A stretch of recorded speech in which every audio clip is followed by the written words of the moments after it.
मेरे प्यारे देशवासियों, नमस्कार। अगस्त के इस महीने में आप सभी के पत्रों, संदेशों और कार्ड्स ने मेरे कार्यालय को तिरंगामय कर दिया है। मुझे ऐसा शायद ही कोई पत्र मिला हो जिस पर तिरंगा ना हो या तिरंगे और आजादी से जुड़ी बात न हो। बच्चों ने, युवा साथियों ने तो अमृत महोत्सव पर खूब सुंदर सुंदर चित्र और कलाकारी भी बनाकर भेजी है। आजादी के इस महीने में हमारे पूरे देश में हर शहर, हर गांव में अमृत महोत्सव की अमृत धारा बह रही है। अमृत महोत्सव और स्वतंत्रता दिवस के इस विशेष अवसर पर हमने देश की सामूहिक शक्ति के दर्शन किए हैं। एक चेतना की अनुभूति हुई है। इतना बड़ा देश, इतनी विविधताएं, लेकिन जब बात तिरंगा फहराने की आई तो हर कोई एक ही भावना में बहता दिखाई दिया। तिरंगे के गौरव के प्रथम प्रहरी बनकर लोग खुद आगे आए। हमने स्वच्छता अभियान और वैक्सीनेशन अभियान में भी देश की स्पिरिट को देखा था।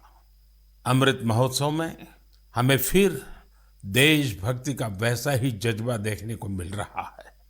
हमारे सैनिकों ने ऊंची ऊंची पहाड़ की चोटियों पर, देश की सीमाओं पर और बीच समंदर में तिरंगा फहराया। लोगों ने तिरंगा अभियान के लिए अलग अलग इनोवेटिव आइडियाज भी निकाले, जैसे युवा साथी कृष्णिल अनिल जी ने। अनिल जी एक पजल आर्टिस्ट हैं और उन्होंने रिकॉर्ड समय में खूबसूरत तिरंगा मोज़ेक आर्ट तैयार की है। कर्नाटका के कोलार में लोगों ने 630 फीट लंबा और 205 फीट चौड़ा तिरंगा पकड़कर अनूठा दृश्य प्रस्तुत किया। असम में सरकारी कर्मियों ने दिधाली पुखरी वार मेमोरियल में तिरंगा फहराने के लिए अपने हाथों से 20 फीट का तिरंगा बनाया। इसी तरह इंदौर में लोगों ने ह्यूमन चेन के जरिए भारत का नक्शा बनाया। चंडीगढ़ में युवाओं ने विशाल ह्यूमन तिरंगा बनाया। ये दोनों ही प्रयास ग्रीनिच रिकॉर्ड में भी दर्ज किए गए हैं। इस सब के बीच हिमाचल प्रदेश की गंगोट पंचायत से एक बड़ा प्रेरणादायी उदाहरण भी देखने को मिला। यहाँ पंचायत में स्वतंत्रता दिवस के कार्यक्रम में प्रवासी मजदूरों के बच्चों को मुख्य अतिथि के रूप में शामिल किया गया। साथियों, अमृत महोत्सव के ये रंग केवल भारत में ही नहीं बल्कि दुनिया के दूसरे देशों में भी देखने को मिले। बोत्सवाना में वहां के रहने वाले स्थानीय सिंगर्स ने भारत की आजादी के 75 साल मनाने के लिए देशभक्ति के 75 गीत गाए। इसमें और भी खास बात यह है कि 75 गीत हिंदी, पंजाबी, गुजराती, बांग्ला, असमिया, तमिल, तेलुगु, कन्नड़ा और संस्कृत जैसी भाषाओं में गाए गए। इसी तरह नामीबिया ने भारत नामीबिया के सांस्कृतिक पारंपरिक संबंधों पर विशेष स्टैम्प जारी किया है। साथियों, मैं और एक खुशी की बात बताना चाहता हूँ। अभी कुछ दिन पहले मुझे भारत सरकार के सूचना और प्रसारण मंत्रालय के कार्यक्रम में जाने का अवसर मिला। वहाँ उन्होंने स्वराज दूरदर्शन की सीरियल का स्क्रीनिंग रखा था। मुझे उसके प्रीमियर में जाने का मौका मिला।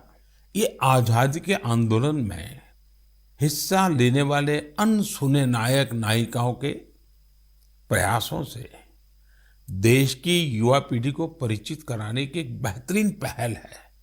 दूरदर्शन पर हर रविवार रात 9 बजे इसका प्रसारण होता है और मुझे बताया गया कि 75 सप्ताह तक चलने वाला है।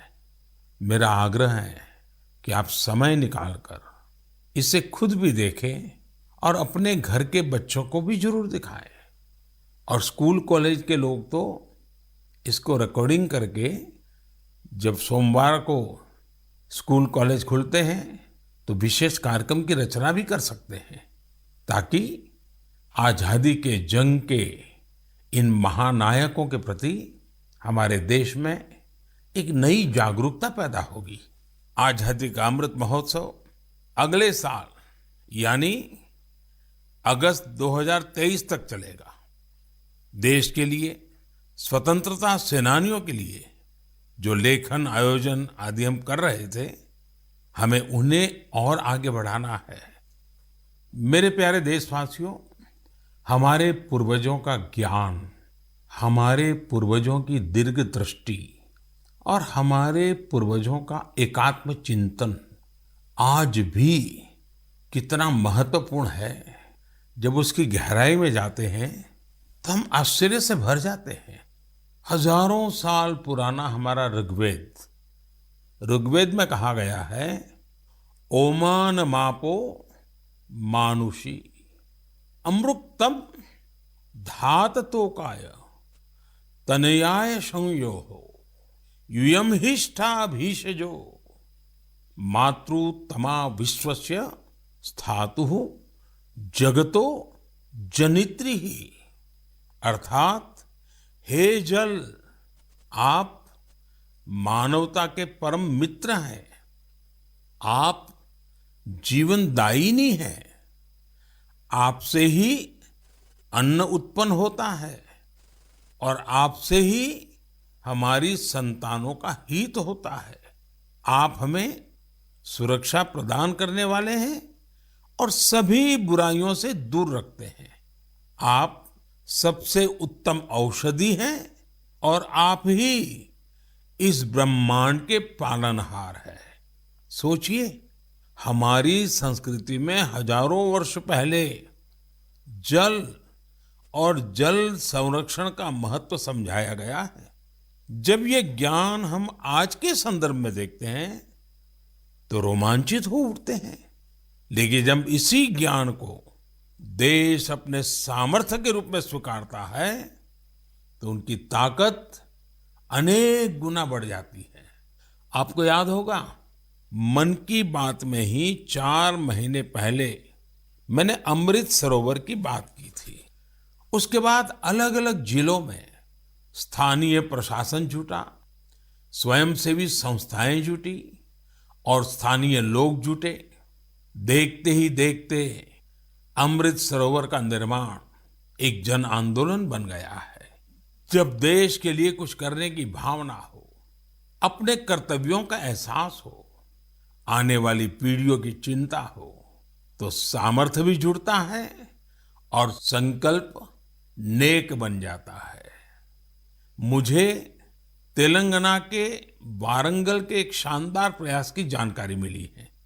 यहाँ एक नई ग्राम पंचायत का गठन हुआ है जिसका नाम है मंगत्या वाल्या थांडा। यह गांव फॉरेस्ट एरिया के करीब है। यहाँ के गांव के पास ही एक ऐसा स्थान था जहाँ मानसून के दौरान काफी पानी इकट्ठा हो जाता था। गांव वालों की पहल पर अब इस स्थान को अमृत सरोवर अभियान के तहत विकसित किया जा रहा है। इस बार मानसून के दौरान हुई बारिश में ये सरोवर पानी से लबालब भर गया है। मैं मध्य प्रदेश के मंडला में मोचा ग्राम पंचायत में बने अमृत सरोवर के बारे में भी आपको बताना चाहता हूँ। ये अमृत सरोवर कान्हा राष्ट्रीय उद्यान के पास बना है और इससे इस इलाके की सुंदरता को और बढ़ा दिया है। उत्तर प्रदेश के ललितपुर में नवनिर्मित शहीद भगत सिंह अमृत सरोवर भी लोगों को काफी आकर्षित कर रहा है। यहाँ की निवारी ग्राम पंचायत में बना यह सरोवर 4 एकड़ में फैला हुआ है। सरोवर के किनारे हुआ वृक्षारोपण इसकी शोभा को बढ़ा रहा है। सरोवर के पास लगे 35 फीट ऊंचे तिरंगे को देखने के लिए भी दूर दूर से लोग आ रहे हैं। अमृत सरोवर का यह अभियान कर्नाटका में भी जोरों पर चल रहा है। यहाँ के बागलकोट जिले के बिलकेरूर गांव में लोगों ने बहुत सुंदर अमृत सरोवर बनाया है। दरअसल इस क्षेत्र में पहाड़ से निकले पानी की वजह से लोगों को बहुत मुश्किल होती थी। किसानों और उनकी फसलों को भी नुकसान पहुंचता था। अमृत सरोवर बनाने के लिए गांव के लोग सारा पानी चैनलाइज करके एक तरफ ले आए। इससे इलाके में बाढ़ की समस्या भी दूर हो गई। अमृत सरोवर अभियान हमारी आज की अनेक समस्याओं का समाधान तो करता ही है, हमारी आने वाली पीढ़ियों के लिए भी उतना ही आवश्यक है। इस अभियान के तहत कई जगहों पर पुराने जलाशयों का भी कायाकल्प किया जा रहा है। अमृत सरोवर का उपयोग पशुओं की प्यास बुझाने के साथ ही खेती किसानी के लिए भी हो रहा है। इन तालाबों की वजह से आसपास के क्षेत्रों का ग्राउंड वाटर टेबल बढ़ा है, वहीं इनके चारों ओर हरियाली भी बढ़ रही है। इतना ही नहीं, कई जगह लोग अमृत सरोवर में मछली पालन की तैयारियों में भी जुटे हैं।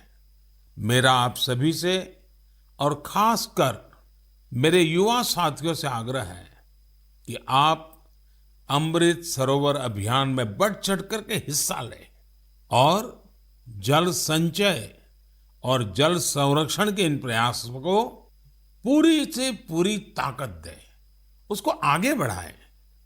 मेरे प्यारे देशवासियों, असम के बोंगाई गांव में एक दिलचस्प परियोजना चलाई जा रही है, प्रोजेक्ट संपूर्णा। इस प्रोजेक्ट का मकसद है कुपोषण के खिलाफ लड़ाई, और इस लड़ाई का तरीका भी बहुत यूनिक है। इसके तहत किसी आंगनवाड़ी केंद्र के एक स्वस्थ बच्चे की मां एक कुपोषित बच्चे की मां से हर सप्ताह मिलती है और पोषण से संबंधित सारी जानकारियों पर चर्चा करती है। यानी एक मां दूसरी मां की मित्र बन उसकी मदद करती है, उसे सीख देती है। इस प्रोजेक्ट की मदद से इस क्षेत्र में एक साल में 90% से ज्यादा बच्चों में कुपोषण दूर हुआ है। आप कल्पना कर सकते हैं, क्या कुपोषण दूर करने में गीत संगीत और भजन का भी इस्तेमाल हो सकता है? मध्य प्रदेश के दतिया जिले में मेरा बच्चा अभियान, इस मेरा बच्चा अभियान में इसका सफलतापूर्वक प्रयोग किया गया। इसके तहत जिले में भजन कीर्तन आयोजित हुए, जिसमें पोषण गुरु कहलाने वाले शिक्षकों को बुलाया गया। एक मटका कार्यक्रम भी हुआ। इसमें महिलाएं आंगनवाड़ी केंद्र के लिए मुट्ठी भर अनाज लेकर आती हैं और इसी अनाज से शनिवार को बाल भोज का आयोजन होता है। इससे आंगनवाड़ी केंद्रों में बच्चों की उपस्थिति बढ़ने के साथ ही कुपोषण भी कम हुआ है। कुपोषण के प्रति जागरूकता बढ़ाने के लिए एक यूनिक अभियान झारखंड में भी चल रहा है। झारखंड के गिरिडीह में सांप सीढ़ी का एक गेम तैयार किया गया है। खेल खेल में बच्चे अच्छी और खराब आदतों के बारे में सीखते हैं। साथियों, कुपोषण से जुड़े इतने सारे अभिनव प्रयोगों के बारे में मैं आपको इसलिए बता रहा हूं क्योंकि हम सबको भी आने वाले महीने में इस अभियान से जुड़ना है। सितंबर का महीना त्योहारों के साथ साथ पोषण से जुड़े बड़े अभियान को भी समर्पित है। हम हर साल 1 से 30 सितंबर के बीच पोषण माह मनाते हैं। कुपोषण के खिलाफ पूरे देश में अनेक क्रिएटिव और डाइवर्स एफर्ट्स किए जा रहे हैं। टेक्नोलॉजी का बेहतर इस्तेमाल और जन भागीदारी भी पोषण अभियान का महत्वपूर्ण हिस्सा बना है। देश में लाखों आंगनवाड़ी कार्यकर्ताओं को मोबाइल डिवाइस देने से लेकर आंगनवाड़ी सेवाओं की पहुंच को मॉनिटर करने के लिए पोषण ट्रैकर भी लॉन्च किया गया है।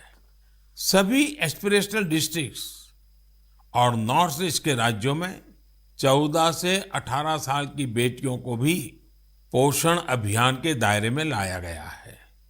कुपोषण की समस्या का निराकरण इन कदमों तक ही सीमित नहीं है।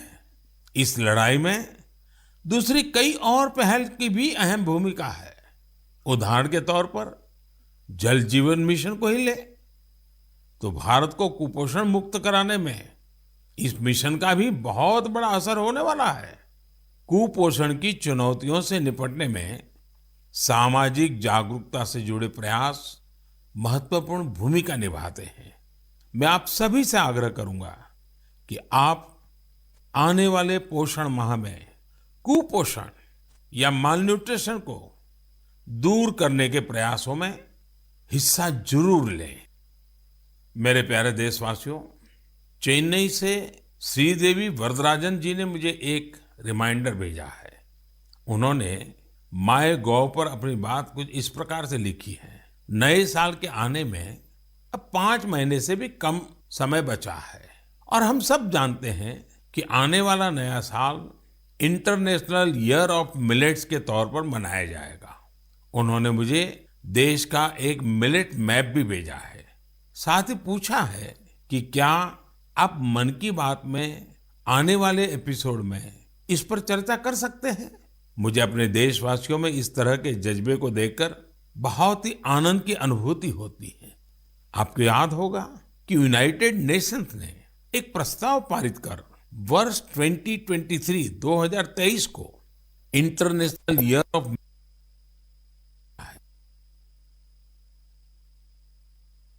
भारत के इस प्रस्ताव को 70 से ज्यादा देशों का समर्थन मिला था। आज दुनिया भर में इसी मोटे अनाज का, मिलेट्स का क्रेज बढ़ता जा रहा है। साथियों, जब मैं मोटे अनाज की बात करता हूं तो मेरे एक प्रयास को भी मैं आज आपको शेयर करना चाहता हूं।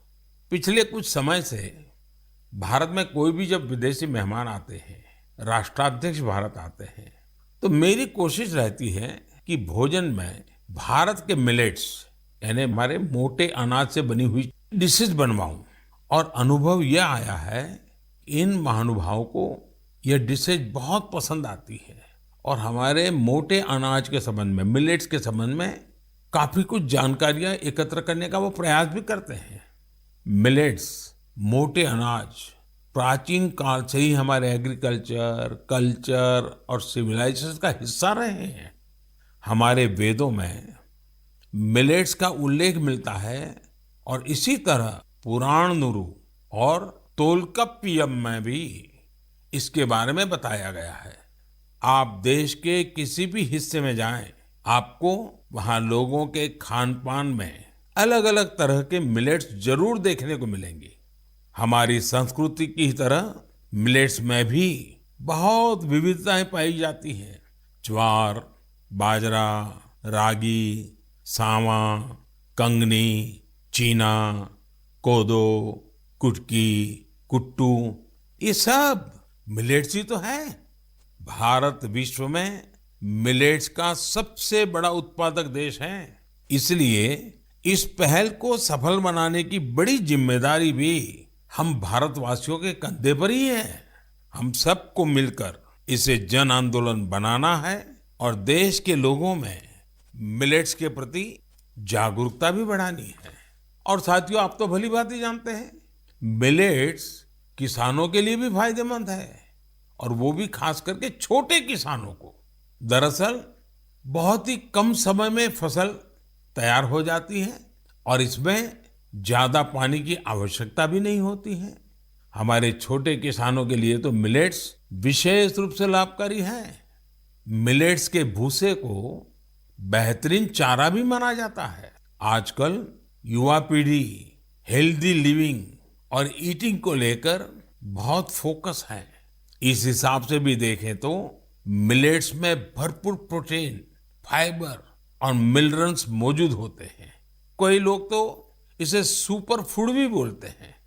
मिलेट से एक नहीं, अनेक लाभ है। ओबेसिटी को कम करने के साथ ही डायबिटीज, हाइपरटेंशन और हार्ट रिलेटेड डिसीज के खतरे को भी कम करते हैं। इसके साथ ही ये पेट और लीवर की बीमारियों से बचाव में भी मददगार है। थोड़ी देर पहले ही हमने कुपोषण के बारे में बात की है। कुपोषण से लड़ने में भी मिलेट्स काफी लाभदायक हैं, क्योंकि ये प्रोटीन के साथ साथ एनर्जी से भी भरे होते हैं। देश में आज मिलेट्स को बढ़ावा देने के लिए काफी कुछ किया जा रहा है। इससे जुड़ी रिसर्च और इनोवेशन पर फोकस करने के साथ ही एफपीओस को प्रोत्साहित किया जा रहा है, ताकि उत्पादन बढ़ाया जा सके। मेरा अपने किसान भाई बहनों से यही आग्रह है कि मिलेट्स यानी मोटे अनाज को अधिक से अधिक अपनाएं और इसका फायदा उठाएं। मुझे देखकर काफी अच्छा लगता है कि आज कई ऐसे स्टार्टअप्स उभर रहे हैं जो मिलेट्स पर काम कर रहे हैं। इनमें से कुछ मिलेट कुकीज बना रहे हैं, तो कुछ मिलेट पैनकेक्स और डोसा भी बना रहे हैं। वहीं कुछ ऐसे हैं जो मिलेट एनर्जी बार्स और मिलेट ब्रेकफास्ट तैयार कर रहे हैं।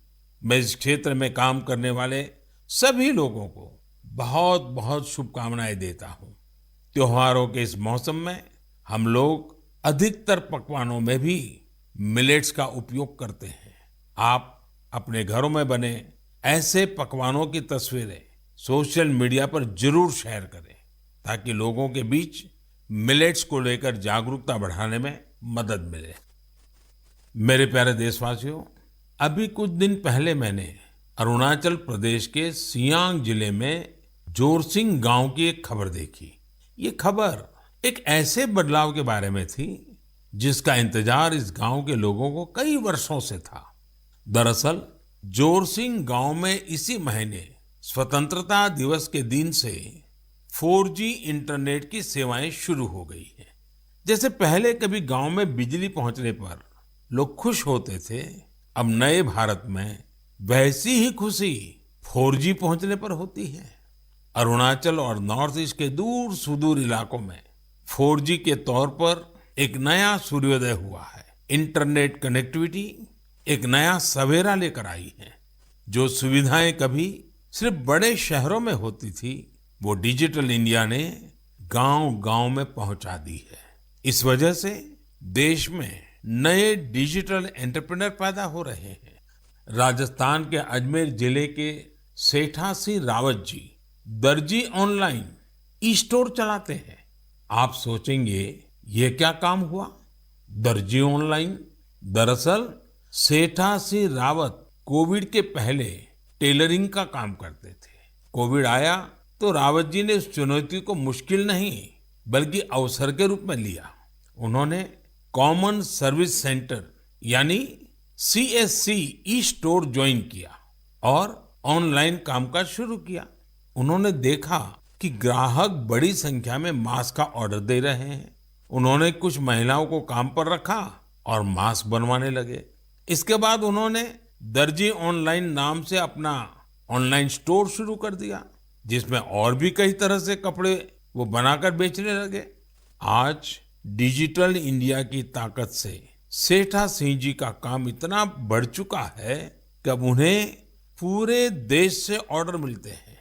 सैकड़ों महिलाओं को उन्होंने अपने यहाँ रोजगार दे रखा है। डिजिटल इंडिया ने यूपी के उन्नाव में रहने वाले ओम प्रकाश सिंह जी को भी डिजिटल एंटरप्रेन्योर बना दिया है। उन्होंने अपने गांव में 1000 से ज्यादा ब्रॉडबैंड कनेक्शन स्थापित किए हैं। ओम प्रकाश जी ने अपने कॉमन सर्विस सेंटर के आसपास निशुल्क वाईफाई जोन का भी निर्माण किया है, जिससे जरूरतमंद लोगों की बहुत मदद हो रही है। ओम प्रकाश जी का काम अब इतना बढ़ गया है कि उन्होंने 20 से ज्यादा लोगों को नौकरी पर रख लिया है। ये लोग गांवों के स्कूल, अस्पताल, तहसील ऑफिस और आंगनवाड़ी केंद्रों तक ब्रॉडबैंड कनेक्शन पहुंचा रहे हैं और इसे रोजगार भी प्राप्त कर रहे हैं। कॉमन सर्विस सेंटर की तरह ही गवर्नमेंट ई मार्केट प्लेस यानी जेम पोर्टल पर भी ऐसी कितनी सक्सेस स्टोरी देखने को मिल रही है। साथियों, मुझे गांवों से ऐसे कितने ही संदेश मिलते हैं जो इंटरनेट की वजह से आए बदलावों को मुझसे साझा करते हैं। इंटरनेट ने हमारे युवा साथियों की पढ़ाई और सीखने के तरीकों को ही बदल दिया है। जैसे कि यूपी की गुड़िया सी जब उन्नाव के अमोइया गांव में अपनी ससुराल आई तो उन्हें अपनी पढ़ाई की चिंता हुई, लेकिन भारत नेट ने उनकी इस चिंता का समाधान कर दिया। गुड़िया ने इंटरनेट के जरिए अपनी पढ़ाई को आगे बढ़ाया और अपना ग्रेजुएशन भी पूरा किया। गांव-गांव में ऐसे कितने ही जीवन डिजिटल इंडिया अभियान से नई शक्ति पा रहे हैं। आप मुझे गांवों के डिजिटल एंटरप्रेन्योर के बारे में ज्यादा से ज्यादा लिख करके भेजें और उनकी सक्सेस स्टोरीज को सोशल मीडिया पर भी जरूर साझा करें। मेरे प्यारे देशवासियों, कुछ समय पहले मुझे हिमाचल प्रदेश से मन की बात के एक श्रोता रमेश जी का पत्र मिला। रमेश जी ने अपने पत्र में पहाड़ों की कई खूबियों का जिक्र किया है। उन्होंने लिखा कि पहाड़ों पर बस्तियां भले ही दूर दूर बसती हो, लेकिन लोगों के दिल एक दूसरे के बहुत नजदीक होते हैं। वाकई पहाड़ों पर रहने वाले लोगों के जीवन से हम बहुत कुछ सीख सकते हैं। पहाड़ों की जीवन शैली और संस्कृति से हमें पहला पाठ तो यही मिलता है कि हम परिस्थितियों के दबाव में न आए तो आसानी से उन पर विजय भी प्राप्त कर सकते हैं। और दूसरा, हम कैसे स्थानीय संसाधनों से आत्मनिर्भर बन सकते हैं। जिस पहली सीख का जिक्र मैंने किया, उसका एक सुंदर चित्र इन दिनों स्पीति क्षेत्र में देखने को मिल रहा है। स्पीति एक जनजातीय क्षेत्र है। यहाँ इन दिनों मटर तोड़ने का काम चलता है। पहाड़ी खेतों पर ये एक मेहनत भरा और मुश्किल काम होता है, लेकिन यहाँ गांव की महिलाएं इकट्ठा होकर एक साथ मिलकर एक दूसरे के खेतों से मटर तोड़ती हैं। इस काम के साथ साथ महिलाएं स्थानीय गीत छपरा माझी छपरा ये भी गाती हैं। यानी यहाँ आपसी सहयोग भी लोक परंपरा का एक हिस्सा है। स्पीति में स्थानीय संसाधनों के सदुपयोग का भी बेहतरीन उदाहरण मिलता है। स्पीति में किसान जो गाय पालते हैं, उनके गोबर को सुखाकर बोरियों में भर लेते हैं। जब सर्दियां आती हैं तो इन बोरियों को गाय के रहने की जगह में, जिसे यहाँ खुड कहते हैं, उसमें बिछा दिया जाता है। बर्फबारी के बीच ये बोरियां गायों को ठंड से सुरक्षा देती हैं। सर्दियां जाने के बाद यही गोबर खेतों में खाद के रूप में इस्तेमाल किया जाता है। यानी पशुओं के वेस्ट से ही उनकी सुरक्षा भी और खेतों के लिए खाद भी। खेती की लागत भी कम और खेत में उपज भी ज्यादा। इसलिए तो ये क्षेत्र इन दिनों प्राकृतिक खेती के लिए भी एक प्रेरणा बन रहा है। साथियों, इसी तरह के कई सराहनीय प्रयास हमारे एक और पहाड़ी राज्य उत्तराखंड में भी देखने को मिल रहे हैं। उत्तराखंड में कई प्रकार के औषधि और वनस्पतियां पाई जाती है, जो हमारे सेहत के लिए बहुत फायदेमंद होती है। उन्हीं में से एक फल है बेडू। इसे हिमालयन फिग के नाम से भी जाना जाता है। इस फल में खनिज और विटामिन भरपूर मात्रा में पाए जाते हैं। लोग फल के रूप में तो इसका सेवन करते ही हैं, साथ ही कई बीमारियों के इलाज में भी इसका उपयोग होता है। इस फल की इन्हीं खूबियों को देखते हुए अब बेडू के जूस, इससे बने जैम, चटनी, अचार और इन्हें सुखाकर तैयार किए गए ड्राई फ्रूट को बाजार में उतारा गया है। पिथौरागढ़ प्रशासन की पहल और स्थानीय लोगों के सहयोग से बेडू को बाजार तक अलग अलग रूपों में पहुंचाने में सफलता मिली है। बेडू को पहाड़ी अंजीर के नाम से ब्रांडिंग करके ऑनलाइन मार्केट में भी उतारा गया है। इससे किसानों को आय का नया स्रोत तो मिला ही है, साथ ही बेडू के औषधीय गुणों का फायदा दूर दूर तक पहुंचने लगा है। मेरे प्यारे देशवासियों, मन की बात में आज शुरुआत में हमने आजादी के अमृत महोत्सव के बारे में बात की है। स्वतंत्रता दिवस के एक महान पर्व के साथ साथ आने वाले दिनों में और भी कई पर्व आने वाले हैं। अभी कुछ दिन बाद ही भगवान गणेश की आराधना का पर्व गणेश चतुर्थी है। गणेश चतुर्थी यानी गणपति बप्पा के आशीर्वाद का पर्व। गणेश चतुर्थी के पहले ओणम का पर्व भी शुरू हो रहा है। विशेष रूप से केरला में ओणम शांति और समृद्धि की भावना के साथ मनाया जाएगा। 30 अगस्त को हरतालिका तीज भी है। ओडिशा में 1 सितंबर को नुआखाई का पर्व भी मनाया जाएगा। नुआखाई का मतलब ही होता है नया खाना, यानी ये भी दूसरे कई पर्वों की तरह ही हमारी कृषि परंपरा से जुड़ा त्योहार है। इसी बीच जैन समाज का संवत्सरी पर्व भी होगा।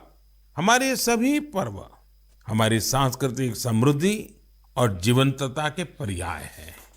मैं आप सभी को इन त्योहारों और विशेष अवसरों के लिए शुभकामनाएं देता हूं। इन पर्वों के साथ साथ कल 29 अगस्त को मेजर ध्यानचंद जी की जन्म जयंती पर राष्ट्रीय खेल दिवस भी मनाया जाएगा। हमारे युवा खिलाड़ी वैश्विक मंचों पर हमारे तिरंगे की शान बढ़ाते रहें, यही हमारी ध्यानचंद जी के प्रति श्रद्धांजलि होगी। देश के लिए हम सभी मिलकर ऐसे ही काम करते रहें, देश का मान बढ़ाते रहें। इसी कामना के साथ मैं अपनी बात समाप्त करता हूं। अगले माह एक बार फिर आपसे मन की बात होगी। बहुत बहुत धन्यवाद।